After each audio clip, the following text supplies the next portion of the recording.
प्यारे दोस्तों, सादर अभिवादन। मैं हूं महेश कुमार वैद्य और आप देख रहे हैं एनजेपी हरियाणा। दोस्तों, पिछले कई वर्षों से आप सुनते आ रहे हैं कि हिसार से रेवाड़ी के बीच वाया महेंद्रगढ़, तोसाम, बाडरा एक नया राजमार्ग तैयार होगा। पिछले काफी समय से सुनते आ रहे हैं आप। उसी सड़क को चौड़ा किया जाएगा जो रेवाड़ी से महेंद्रगढ़ के रास्ते आगे हिसार जा रही है। अधिकतर स्थानों पर इसी सड़क मार्ग को चौड़ा किया जाएगा। 4 मार्ग की सड़क बनाई जाएगी। 2022 से इस तरह की खबरें आ रही है, लेकिन अभी तक धरातल पर इस पर काम शुरू नहीं हुआ है। कुछ दिन पहले एक खबर अलग अलग मीडिया मंचों से आई, सामने निकल कर आई। चौधरी धर्मवीर सिंह जो सांसद है भिवानी महेंद्रगढ़ के, उनके हवाले से ये खबर सामने आई कि अब जल्दी ही सरकार इस राष्ट्रीय राजमार्ग को मंजूरी देने वाली है। इस राष्ट्रीय राजमार्ग पर काम शुरू होने वाला है और इसका डिजाइन क्या होगा, इस बारे में भी चौधरी धर्मवीर के हवाले से कई खबरें आई। आज उसी की चर्चा करेंगे। बताया जा रहा है कि मानसून सत्र में इस पर मुहर लग सकती है, इस राष्ट्रीय राजमार्ग को मंजूरी दी जा सकती है।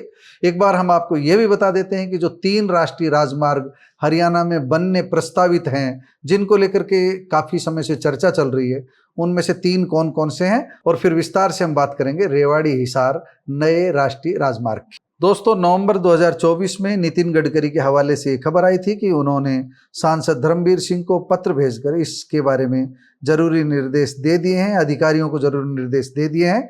उन्होंने इसी की सूचना चौधरी धर्मवीर सिंह को दी थी। इस सड़क के निर्माण से हरियाणा के गुरुग्राम, रोहतक, भिवानी महेंद्रगढ़ और हिसार लोकसभा क्षेत्र के लोगों को काफी लाभ मिलेगा।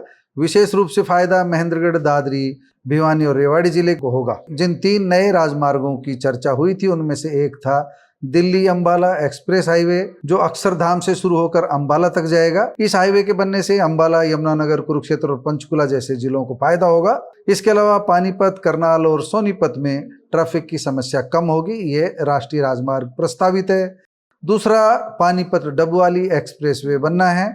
पानीपत से सिरसा के डबवाली तक जो हाईवे बनेगा वह लगभग 300 किलोमीटर लंबा होगा और यह भी 4 लेन का होगा।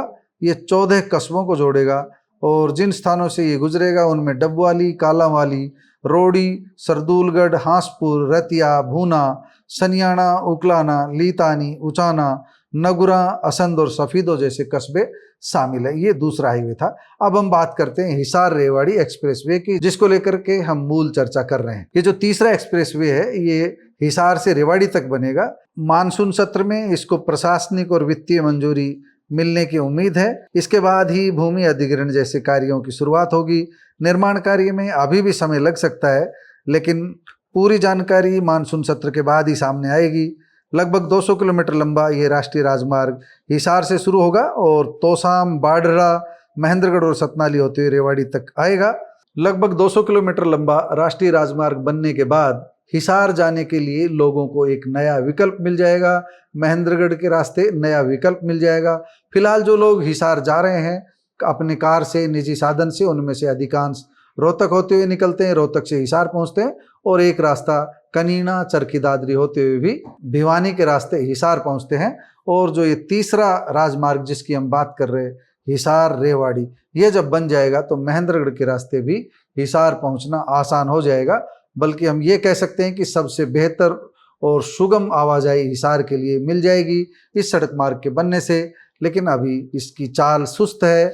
अभी इसकी जो परियोजना की गति है वह उतनी तेजी नहीं पकड़ पाई है जितनी तेजी का शोर शुरू में हुआ था। अभी चौधरी धर्मवीर सिंह के बयान से एक बार फिर इसकी चर्चा शुरू हुई है और उम्मीद की जा रही है कि मानसून सत्र के दौरान अच्छी खबर रेवाड़ी से हिसार के बीच रह रहे लोगों के लिए आ सकती है। दोस्तों, इस राष्ट्रीय राजमार्ग को लेकर के आप कितनी उम्मीद कर रहे हैं, इससे लोगों को क्या फायदा होगा, आप अपनी राय से हमें अवगत जरूर कराइएगा। कमेंट बॉक्स आपके लिए खुला है, अपनी राय जरूर दीजिएगा। नमस्कार, धन्यवाद।